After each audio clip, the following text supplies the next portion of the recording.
1964, Harlem. Inside the 28th precinct, the air was the kind that makes men stop joking. 2 officers were missing. Not late, not on a bender, not lost. Missing. The phones had been ringing for hours. Supervisors were pacing. And every cop in the building was quietly thinking the same thing. If someone can take 2 officers, what else can they take? Then the front doors opened, and the man who walked in didn't look nervous. He didn't look rushed. He didn't look scared. He looked like he had an appointment. A dark suit, a calm face, a cigar smell that didn't belong in a police station. And in his hand, a leather briefcase. The desk sergeant started to speak, then stopped. Because he recognized the man. Harlem recognized him too, Bumpy Johnson. And if the old stories are true, the moment he set that briefcase down was the moment the NYPD realized the 2 missing officers weren't the crisis. The crisis was what Bumpy was carrying, because inside that briefcase wasn't money. Inside that briefcase was paper. And paper can destroy men who think they're untouchable. This is the story of the list Harlem still whispers about, a list that allegedly named 47 corrupt cops. A list so dangerous the precinct didn't raid Harlem, they negotiated with it. And a deal so quiet, the city spent decades pretending it never happened. To understand why a list could scare a precinct, you need to understand Harlem in 1964. Harlem wasn't just a neighborhood, it was a system, a separate economy, a separate politics, a separate set of rules. If you lived there, you learned fast. There were the laws on paper and the laws in the street. And the street laws weren't written by judges. They were written by pressure, by money moving through back rooms, by favors, by fear. And in the middle of that system, depending on who you asked, was Bumpy Johnson. Some people called him a criminal. Some people called him a protector. But everyone agreed on one thing. He wasn't easy to touch. Because Bumpy didn't rule through chaos. He ruled through structure, runners, watchers, quiet, helpers with good memories. Old heads used to say Harlem had eyes everywhere. A shoeshine boy who noticed every license plate. A bartender who heard her name drop too loudly. A doorman who watched which men entered smiling and left sweating. That kind of network doesn't just protect a man. It gives him something more powerful than a gun, information. And in a city run by deals, information is the strongest currency there is. Now put that against the NYPD in the 1960s. This was an era of heavy tension, civil rights protests, police community distrust, corruption allegations that floated through neighborhoods like smoke. And in Harlem, the fear wasn't always the honest cop, it was the dishonest one. Because an honest cop arrests you for what you did. A corrupt cop arrests you for what somebody paid him to say you did. That difference matters, because it means the badge isn't law. It's a weapon for hire, and the legend we're telling today begins with 2 officers who walked into a cafe, thinking Harlem was going to do what Harlem was always expected to do. Stay quiet, stay still, stay small. But Harlem didn't stay small. Harlem watched, and Bumpy stayed seated. In one of the most repeated Harlem accounts, it happened in the afternoon, the kind of afternoon that feels normal until it doesn't. A cafe on 125th Street. Coffee. Cigars. Low voices. Bumpy sat in his usual corner like he owned the time. Then the door opened hard. 2 officers stepped in, not looking around, not scanning for danger, walking straight toward that corner. They weren't there to investigate. They were there to perform. They wanted witnesses. They wanted an audience. Because humiliation isn't complete without people watching. One officer, often named in retellings as Sullivan, stopped at Bumpy's table and said his name out loud, like a challenge. "You're under arrest." Then came the stack of charges. The usual heavy ones: gambling, narcotics, assault. Charges that sound big enough to justify anything. Then came the command, "Stand up, hands behind your back." And here's where Harlem accounts get specific. Bumpy didn't stand. He didn't argue. He didn't shout. He looked up slowly and asked one question. A question that wasn't legal. It was personal. A question designed to expose the truth behind the badge. Which paycheck came in this week? Meaning, who paid you to do this? "Who sent you?" And in the versions that get told most, the officer snapped. He spit out insults, sometimes described as racial slurs, loud enough for the whole cafe to hear. Because when a corrupt man gets exposed, he doesn't get calmer. He gets meaner. Then he grabbed Bumpy's arm. I tried to yank him up, and this is the detail that made the story spread. He couldn't move him. Not because Bumpy was a statue, because Bumpy refused to give him the victory. So the second officer stepped in. 2 cops yanking at one man in a chair. And still, nothing. The cafe went silent because the room understood what was happening. This wasn't an arrest anymore. It was a struggle for dominance. And the cops were losing it. Then the door opened again, and another officer walked in. A detective. In many retellings, he's described as one of the few black detectives in that precinct, someone who knew exactly what this arrest really was. He looked at the scene, and he asked the question that changed everything. "Where's the warrant?" The 2 officers hesitated. One said, "Back at the precinct." And the detective said, calmly, in front of everyone, "That's not how arrests work." Then came the sentence that froze the cafe. If you don't have a warrant, or probable cause, what you're doing isn't an arrest. It's kidnapping under color of authority. That's a deadly phrase, because it flips the power. It turns law enforcement into a crime, and suddenly the 2 officers weren't dragging a criminal. They were risking being labeled criminals themselves. So they backed off. Not because they became good men, because they became cautious men. They left the cafe with a threat. This isn't over. And Bumpy's voice, quiet, calm, stopped them at the door in some versions. "Tell whoever paid you, it's not over until I say it's over."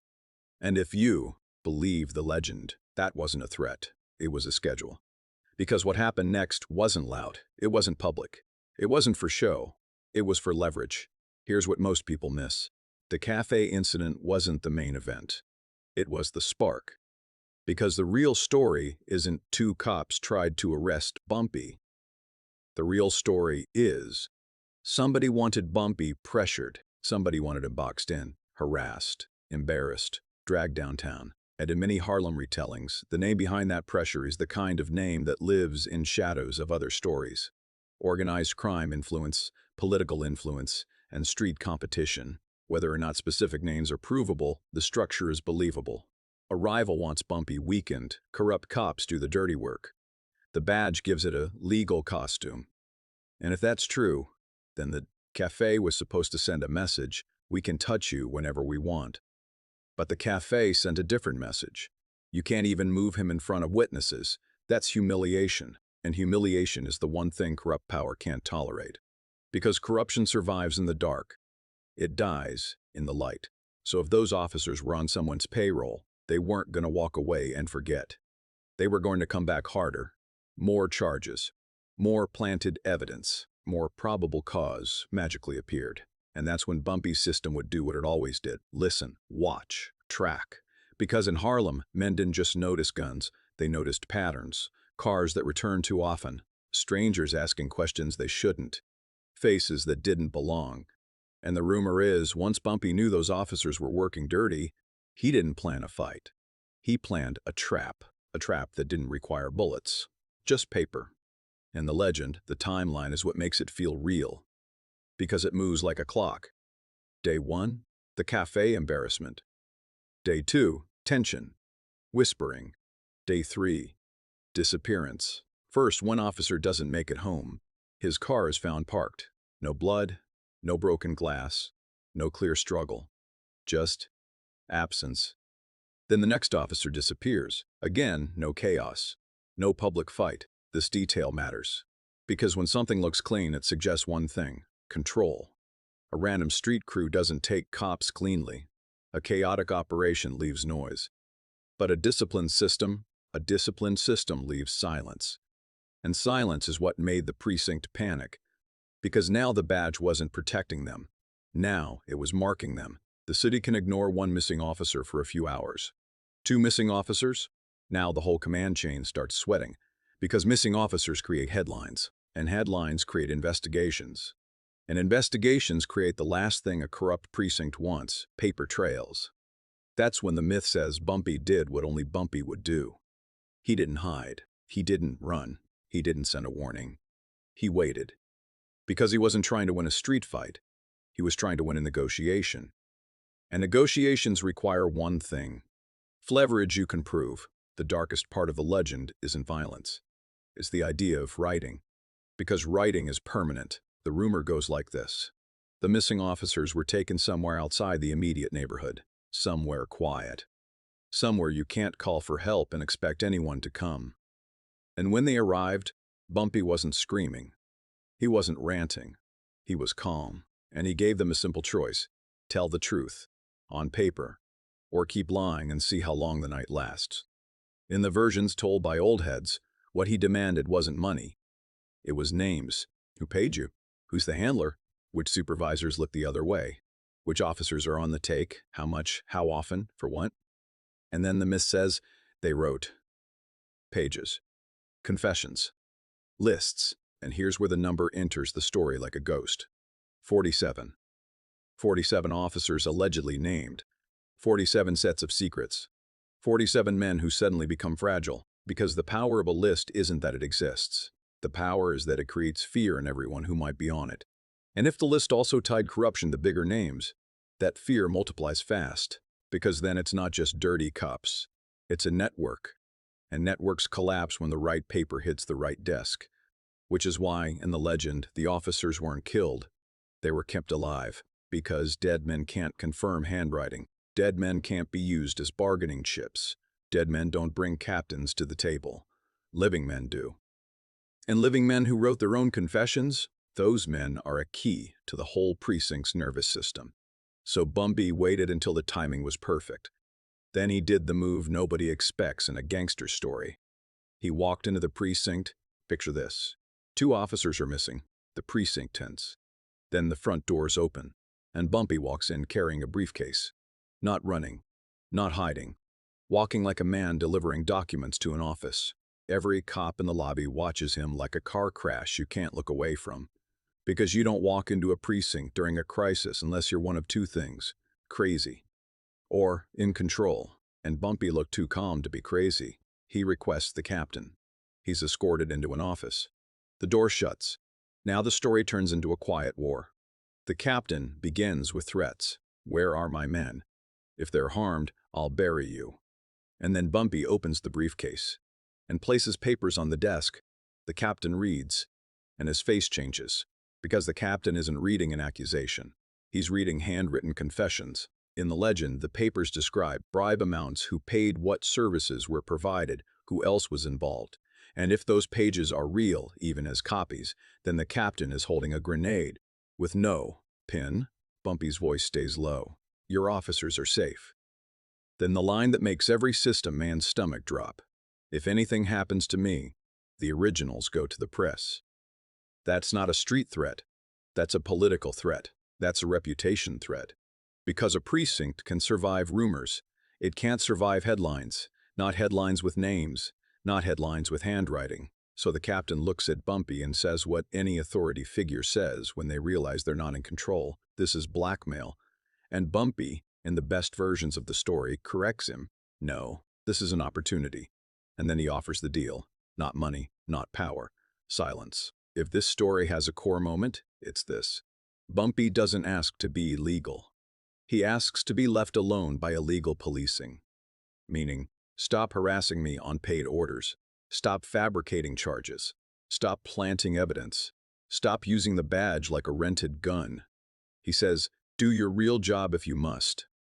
But stop doing your paid job. And the captain faces an impossible choice. Option 1, retaliate. Arrest Bumpy. Raid Harlem.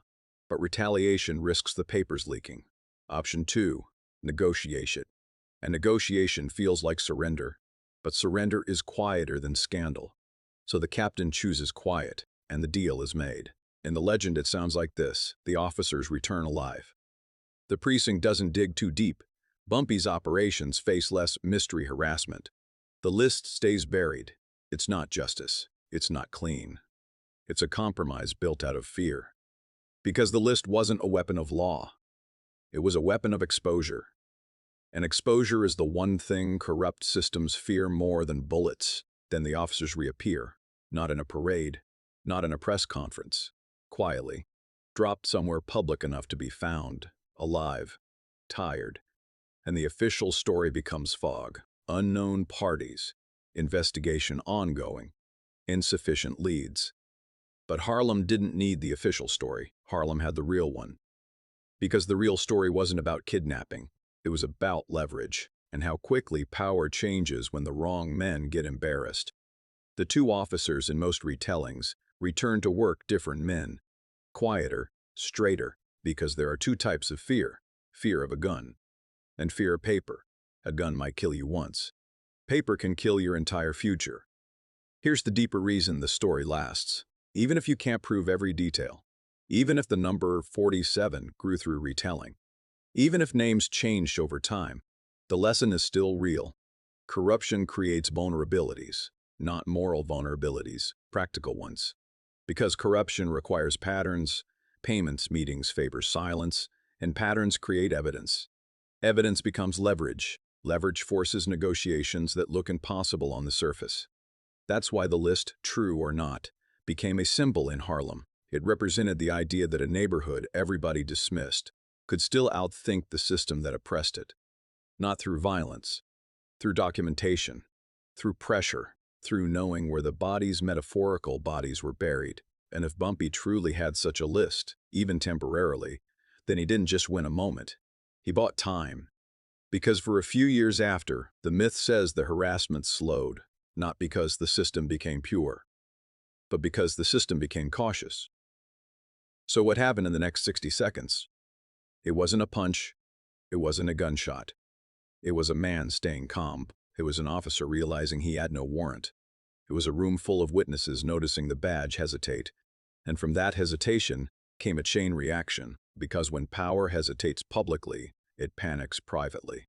And in the legend, that panic created the list, a list that turned a precinct into negotiators, a list that made the NYPD beg not for justice, for silence. And if there's one reason stories like this never die, it's because they say something people still feel today. Sometimes the strongest weapon isn't violence. It's proof. It's leverage. It's making the people who hide in the dark step into the light. If you were the captain, do you choose scandal or do you choose silence?